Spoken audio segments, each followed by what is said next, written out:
All right, in from Maui to Long Beach, USC Stanford game, and we're going off to RE Plus. This is Solar Coaster's 9th Island Tour, 2023, Las Vegas. Welcome to the Solar Coaster, a renewable energy themed talk show right here in lovely Maui County.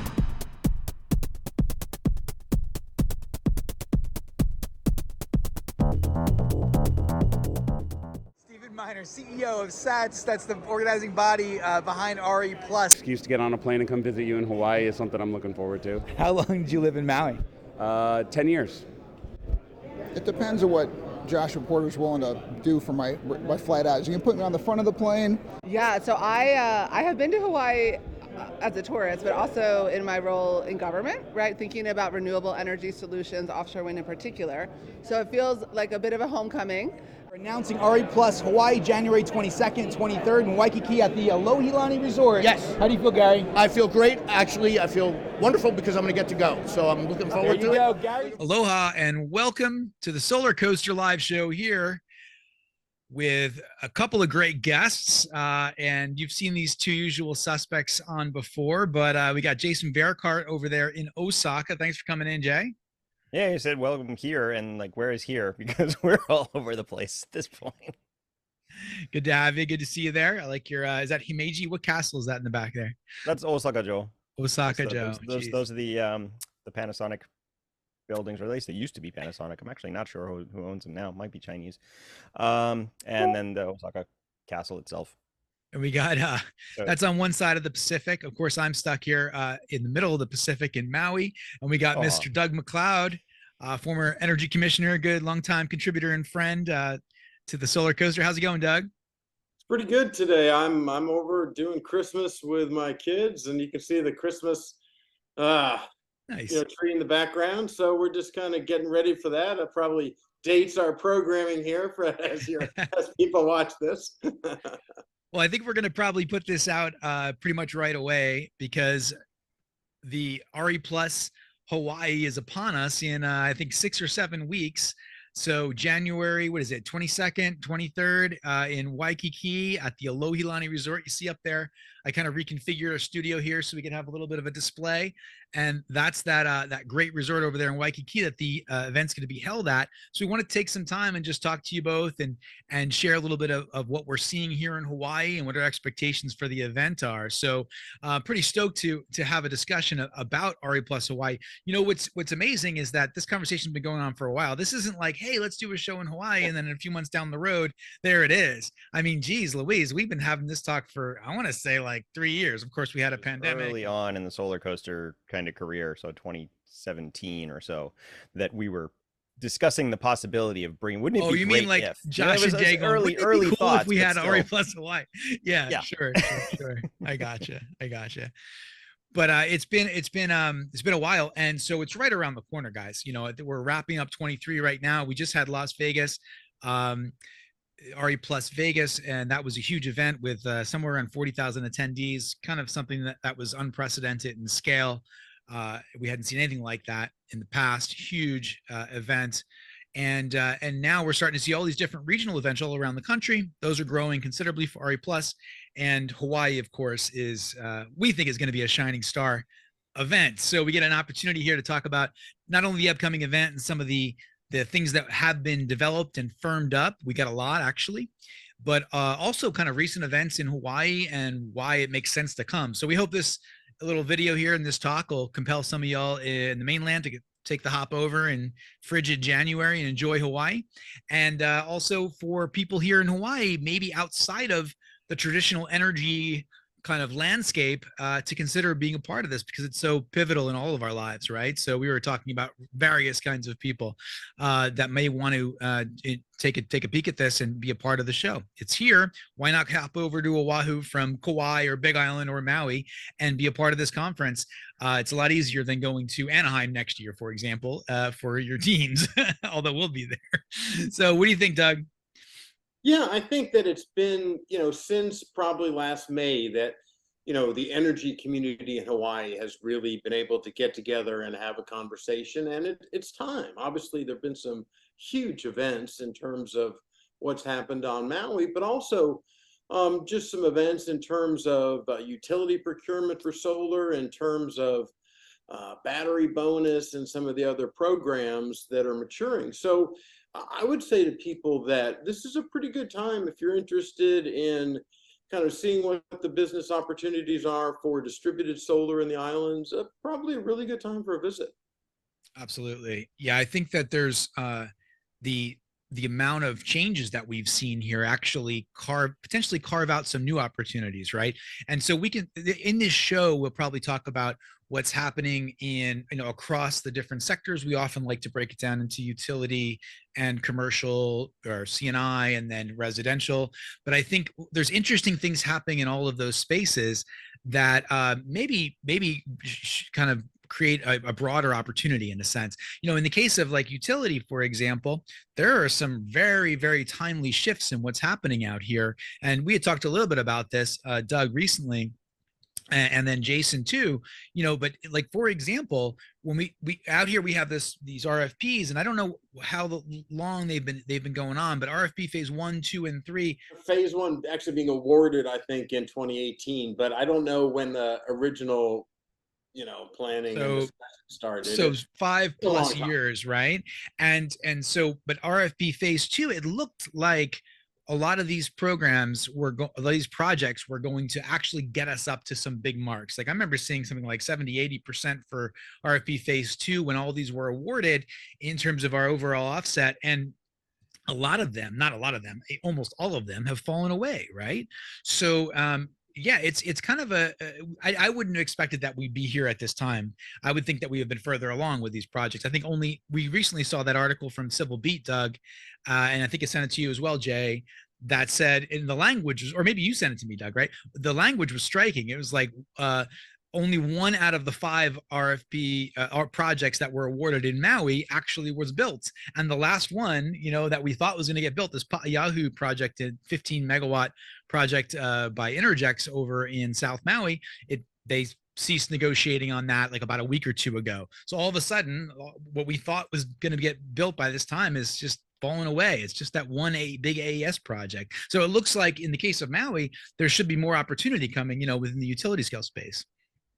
And maybe not even just the utility scale, because I think that part of what's happening, right, is that there's a skepticism, right? I mean, if only 1 in 5 got built, before we were counting on the utility projects getting us to the RFP in big chunks. But, before that, we had made enormous progress with residential DERs. And I think that, this could play out that future RFP projects go through, but another way is that people are going to get back focused on what can you do in your house, what can you do on your warehouse, and kind of get back to the things that people have a little more control on. And one of the topics that we are covering in RE Plus is permitting, and permitting has been an issue across the board in Hawaii. Residential scale, commercial scale, utility scale, just across the board. And that's going to be a timely discussion for sure. Yeah, permitting. I remember that from the good old days in the residential space. A lot of fun. Actually, you are both my clients now that I look at you both from those days. Nice. That's interesting enough. But yeah, the permitting process out here had been, very difficult and fits and starts for years upon years. And it looks like there's I find it, what you said about the utility, maybe we assumed that utility scale was going to have all this progress, but it's interesting. What I just heard from you is that maybe that actually some of that moves over to what we know we can do in the residential and the C&I space, and the utility, who knows how long that takes to get moving along, but maybe it further kind of reinforces what we already knew we could do well, which was a lot of residential, and then some now more and more probably C&I, like Maui Brewing Company, our favorite example. And I have heard, it's interesting, I hadn't put these two thoughts together, but I have heard from some big hotels recently that they're taking a new fresh look at solar and battery and storage and demand charge reduction and things, and serious institutions like big ones, right? So they're saying, well, in the past they may have said, oh, it was too difficult because of A, B, C, see, now we think this is probably something we should take a really close look at. And also in the luxury space, where I had heard people say to me in the past, this is a phrase that I'm sure you won't agree with, but sustainability and luxury they don't really combine very well. But I think that may be changing too, because I'm hearing it directly from, they all have sustainability directors.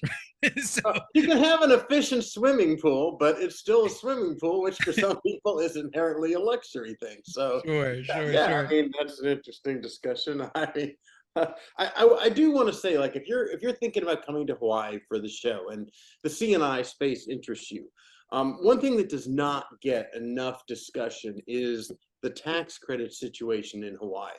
So if you're coming in and your project cost stays at 1.5 million, or below, you're going to get a 35% credit at the state level for that. That's on top of the federal credit.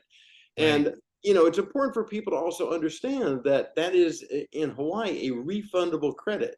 You didn't need to have a Hawaii tax liability the prior year.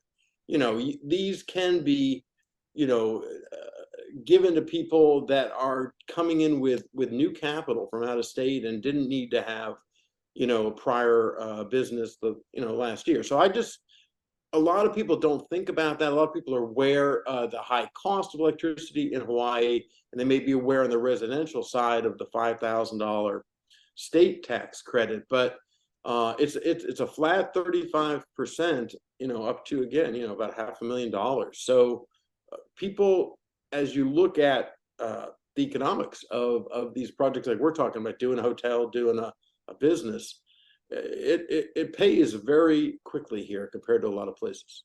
It's remarkable because if you add those together, I mean, you're like 2/3 funded basically through tax credits alone before you even start looking at depreciation or anything else, right? So I'm sorry, Jay, you want to jump in there? No, I was just going to point out, like, a lot of these, the hotels and resort complexes, I mean, they're looking at $1 million electric bills to start. So it makes a whole lot of sense to really get in on this and offset that cost. Yeah, and then if you were to think about, you've got the electric usage itself, which is substantial, and the rates. I'm not sure I haven't looked at commercial rates actually recently. Doug, you probably have a couple commercial bills. Are they in the 50s yet?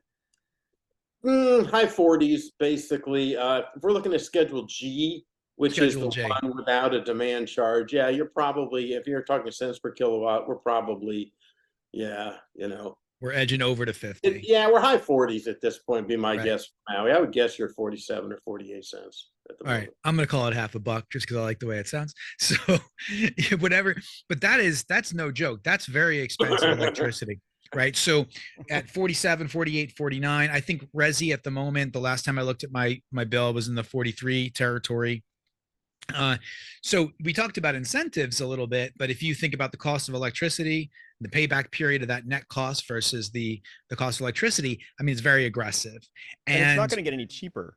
Because, sure. I mean, it has in the past. At least for Maui, when is Maui going to be retired? It's scheduled soon. I don't know, but the next few years, everybody thinks about the 2045 mandate, but that's not the mandate. There are some lines in the sand that are very close. I think it was 28 or something. Oh, it's other close. Things that need to happen. Yeah. So they're either going to have to extend that, which is going to be a cost for the utility, which is going to drive up rates, or they're going to have to find some other means. And all these RFPs are falling by the wayside because nobody wants it in their backyard.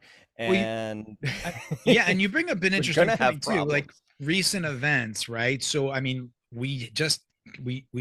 the pandemic was related, I think, if you correct me if I'm wrong here, Doug or Jay, but the pandemic would have impacted supply chains and costs and rebidding of RFP phase 2. And a lot of those projects probably were compromised as a result of that in part, right?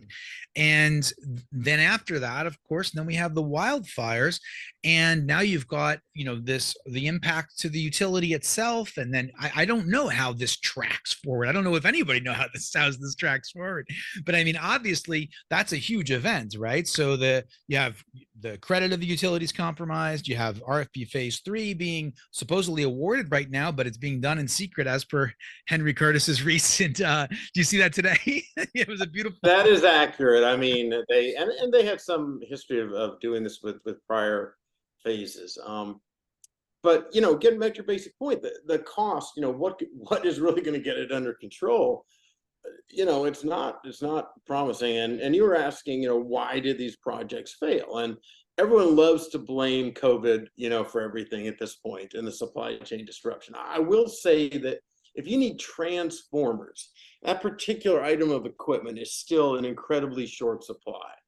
But otherwise, I personally think it's more about inflation than it is really about supply chain disruption. I think that the business models for a lot of those big PV and battery systems, they were done at a time when interest rates were just so much lower. And this is going to affect all utility scale projects going forward, right? The business model was usually, let's call it 2/3 borrowed money. And so for all of these, a lot of those projects don't, pencil out anymore. So that's a problem. And I think it's fair to say that there are some people who walked away from these because they didn't think they'd make money anymore. And it's convenient to say, oh, supply chain disruption. So that's maybe part of it. But you also hinted at something which is kind of a NIMBY thing. And let's be fair. I mean, that has hindered projects in Hawaii, and that does come to mind for people, when they look at taking on a new project in the islands. Are people going to oppose it, and why have they opposed these other projects in the past? And you guys know, I mean, I think the honest answer is it's truly a mix. Depends on the location, depends on the people. There's sometimes really genuine indigenous times that appear to be just sort of wealthy people saying, I don't want to have to see whether it's a turbine or a panel or whatever piece of equipment they don't like. And then you work backwards for reasons. So I think that is part of the discussion too, all those things. Right. It always surprised me when I heard people talk about solar farms in that manner. I never really thought of them something that would see a lot of pushback in Hawaii. I mean, I understood windmills. I think that's a fairly obvious thing. But when we look at solar farms, I don't know, maybe I'm naive, but I kind of was surprised to see the level of the interesting reasons that they come up for disliking them are you're thinking about those shows we magnetic did fields and all sorts of other fun stuff. Yeah, there's a lot of interesting little quips coming out of that. But point there's, taken. There's something else going on right now is that we have housing issues, right? And housing is a big part of this puzzle. And I'd love to go on there and talk about how nothing exists in isolation. All these things really play off of each other. It's not just the cost of electricity. It's not just I want to plug something into the wall. We have housing issues across the state. There are a lot of new projects going on. And I think that's a big opportunity, not for utility scale stuff, but like roll out some real wealth subdivision level kind of microgrid. I think that's a huge opportunity, and it's something we're simply not addressing. We do this for water. Water is also an issue across the state, and so subdivisions will have their own private well systems. Why can we not have our own private electrical systems? Yeah. This is exciting. Yeah, This area you're talking about. Yeah. I'm sorry. Go ahead, Doug. Go ahead, Doug. Oh, no. I mean, come on, people, come into the state and let's make it happen. Yeah, I mean, part of the answer is that the PUC microgrid tariff was really, a 1 megawatt thing, and that's not necessarily the sizing that's going to help people. Sure. When you talk about these resorts or doing, I personally think Lahaina would make a ton of sense as a regional microgrid, so you didn't have to have a transmission line coming in over the poly. But that's not going to solve all of the issues in Lahaina. So maybe we're off on a tangent. It's something that you were talking about, bringing people in for RE plus, let them know that these markets exist. I think that's a big addressable market, and nobody's even really bidding on it, talking about it yet. Yeah, well, I think if you think that power supply shutoff plans are part of the future, and I think that they are the present in Oregon and California, and they seem, the utility themselves is saying we're just trying to figure out how to implement them. So the value of having battery storage on your own property, the ability now, you're going to need to prepare yourself for regular but short outages. And again, it just seems like there are going to be some very good business opportunities for people to help keep the lights on in those scenarios.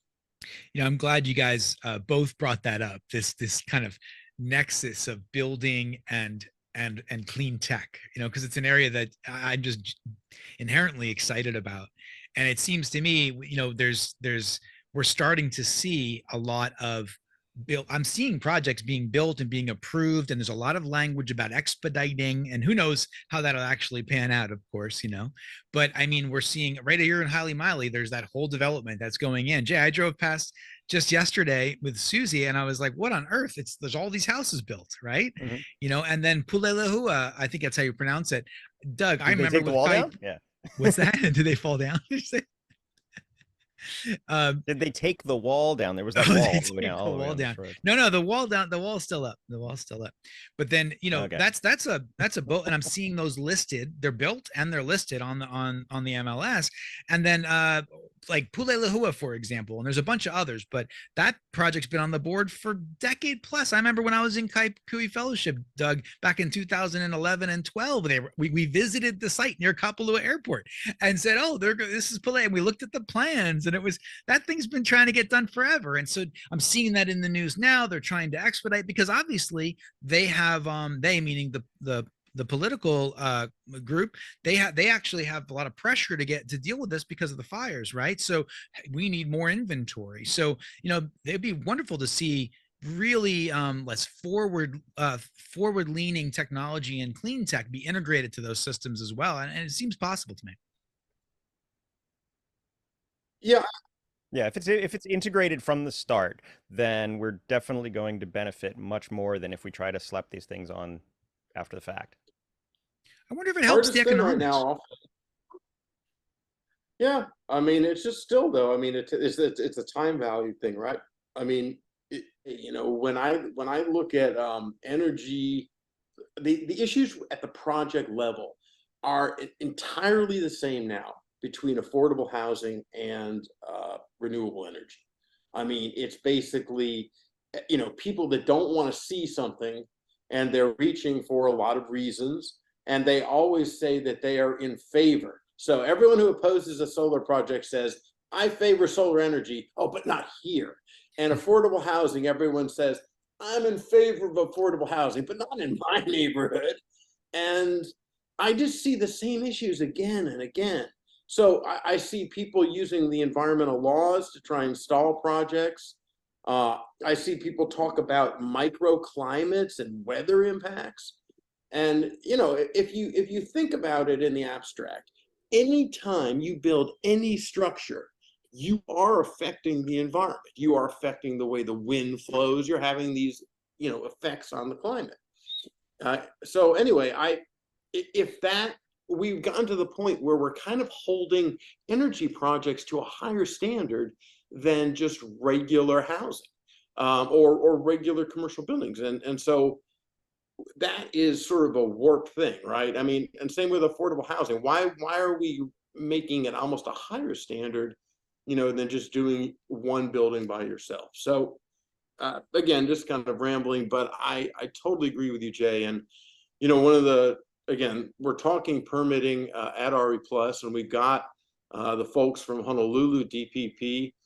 We've also, I think, got someone coming from Big Island. So that's a very interesting discussion. And one thing that I do want to say that happened in Honolulu is they did make a big change for residential, and they do have an online solar, PV permit for, let's call it average or normal size rooftop PV. Now is an online application, but it does not apply to commercial. And if you need to do roof work, that also get you out of that system. But I don't want to suggest that it hasn't been getting better, because for the residential PV folks on Oahu, it has gotten a little bit better. Absolutely, that's exciting. So that's generally my shtick on the show, is I play the customer side. What does that look like for your average resident in Hawaii these days then? You apply online and it just pops up and it says, okay, you're approved? I mean, how long does that actually take? Yeah, I mean, Maui isn't that way, quite the same way, but Maui also has been saying you only need an electrical permit, not a building permit. So in Honolulu, it is a building permit for rooftop PV. But this new online process has certainly sped it up. I have heard, stories of people getting their permits in, a couple weeks. I don't know if that's changed, very recently, but yeah, I mean, for Hawaii, that's certainly a positive development that way. Yeah. Nice. So for people that are thinking about joining, whether it's from mainland, from all different places around the world, or Hawaii, where there's a website which actually showcases the agenda. They may not be aware of that, right? So you can learn and a little bit about if you go to re-plus.events/Hawaii, and then you can see, and obviously right there, pretty excited to see in partnership with Solar Coaster. Give them some kudos and appreciation, because I see that strewn throughout the website pretty liberally. Thank you very much, Sets, and everybody over there. But there's a pretty transparent information here about the schedule itself. If you go to full schedule, you'll be able to see what the Monday, the January the 22nd looks like, from the cultural keynote to the general session, to the utility scale solar storage, grid modernization. I mean, there's a lot here, and it's being built out. And we see a lot of these people that are up here are already confirmed attendees and speakers, and these ideas will be addressed here. So, and at a great environment like in Lohilani. So, and then as well, there's a couple of things happening in addition to the schedule itself, Monday and Tuesday. But there's also a surf contest happening with, is it Will Giese is putting together a fundraiser, isn't he, Doug? What is it all about? Did you hear about this? Yeah, no, I think that's right. I did see something over in Eva Beach, and I don't think I have any paperwork on it, but I do understand that they're putting together a kind of a day of fun. I don't think they're expecting people to be, competitive surfer. I think it's a fun event, and I assume you can do stand up as well. But I just don't have the stuff in front of me, but I know it's going to be fun. Yeah. Yeah. So that's supposed to be scheduled, I think, on the second day. Once the show schedule wraps up, then there's a general job expo, which is kind of interesting, right. Career expo. So, and that should be a pretty widespread open opportunity there. And we talked a little bit about what to expect during that period. There's a few hours at the end of the day there. And it looks like, each of the different companies will have an opportunity to give a pitch and talk about what they can offer, and internships and programs. And so, there's an opportunity here for people that have always wanted to be a part of the clean energy revolution to come to this show and actually learn about the opportunities that are available today here in Hawaii. And that's pretty exciting, because that's the kind of thing where that's real value for both the industry and for people that want to join it. So that'll happen. And then after that, I believe it's on the second day is that fundraiser that Will's putting together. And there's a little talk about some other tours on subsequent days, but I know they're not quite firmed up yet. So we won't jump into all that. But so those are some of the topics we wanted to cover, guys. Is there anything else that you think we should bring into this discussion at this stage of the game? Just again, I want to reiterate that all the vendor slots are full, correct? Right? We're full up. Booths that all sold out right there. That there's a lot of desire to be at this show. But what type of people are you going to meet? I mean, when you go, who's going to be there? Well, yeah, I mean, so you've got, I would say I hope we get a minute. Go ahead, Doug. No, I mean, I think that, it always works best in Hawaii if it's a mix of some people coming in from the mainland with fresh ideas, and a core group of people who kind of understand the culture. And one of the reasons we're doing this on Oahu is, of course, so many people that are serving in the armed forces. And so as a career path for people coming out, the ongoing need for electricians and for other folks to do installs and battery work and whether or not you think EV adoption is going to continue at a fast or a slow pace, service here. Yeah, Yeah, absolutely. that's something to discuss is the local workforce. We already have a tremendous but kind of core talent pool. But these are highly technical, well-paid jobs that you don't need to, when you're looking at a project, you don't need to import all your talent from mainland and put them up in hotels for the duration and everything else. The talent exists and or can be trained locally, and it should be. So keep that in mind. I remember a while back looking at the clean energy jobs in contrast with other types of jobs, and the language around these articles that would talk about this often cited the fact that they were good paying jobs. They were growing at a rate that was beyond what other industries were growing at. And of course, here we're going to need we need good paying jobs here in many respects more than in other environments, because the cost of living is so high, and the difference between the cost of living and your income tends to be this huge gap, right? I just read this article the other day where it said the it was actually in relationship to property values, the most overvalued real estate markets in the country, and the way they defined that was income versus property values. And I looked at it and I said, guaranteed Maui's number one. And I opened it up, and right there it was Kahului.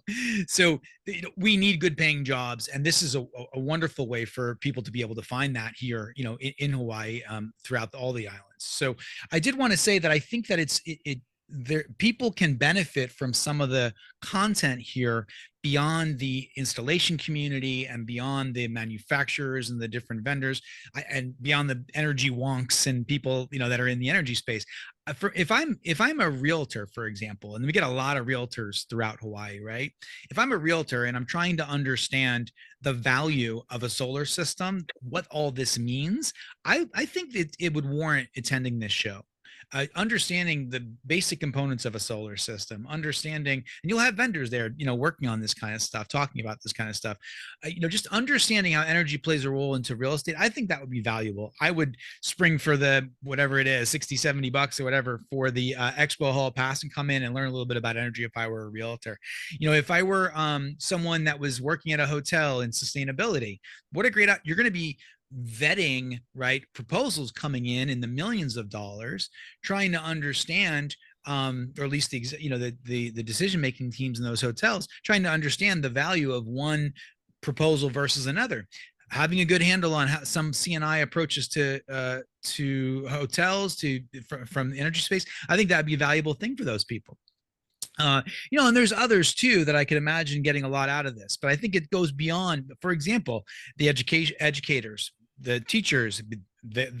I would think that would be valuable for them to get more information. I keep thinking of guys like John Fitzpatrick, and he's a teacher here in Maui. He used to be at one point he was working on the roof with us, and he went in and he asked him why he did it, and he's like, I kind of want to learn more about solar. It seems really important. So, I think that it can go beyond that.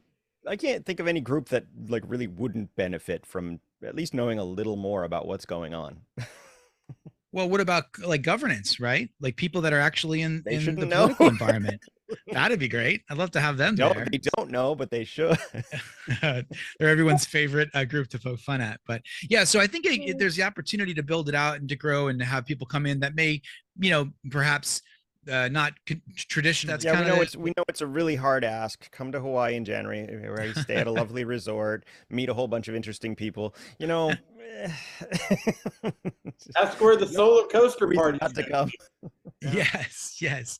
We do have a couple parties planned, actually. There's going to be an event on, I think it's the first night. There's a great lounge area. I don't know if I can quickly navigate to it, but there's a great lounge area in between the two towers. And looks like this is it right here. If you can see that, it's like a pool and a lounge. And so there's going to be an event there on, I believe it's the first night. And that's a great opportunity to hobnob and hang out and meet everybody in energy in one place in Hawaii. So that's pretty much what we wanted to cover. Just a little intro here, talking about what's upcoming. Only 6 weeks away. We got holidays in front of us, of course, but as the 23 wraps up and the new year begins, at the tail end of January, why not come to Hawaii and be a part of the first ever inaugural RE+ Hawaii in Waikiki, January 22nd and 23rd at the Alohilani Resort in partnership with the Solar Coaster. So come on out, folks. We really would love to have you join us. Guys, any final words? Nope, just do all the social things. Click like, subscribe, comment down below. Let us know what you want to see in Hawaii in this show. And say hi in January. We'll see you there already. Thanks. All right, aloha everybody. Thanks for tuning in.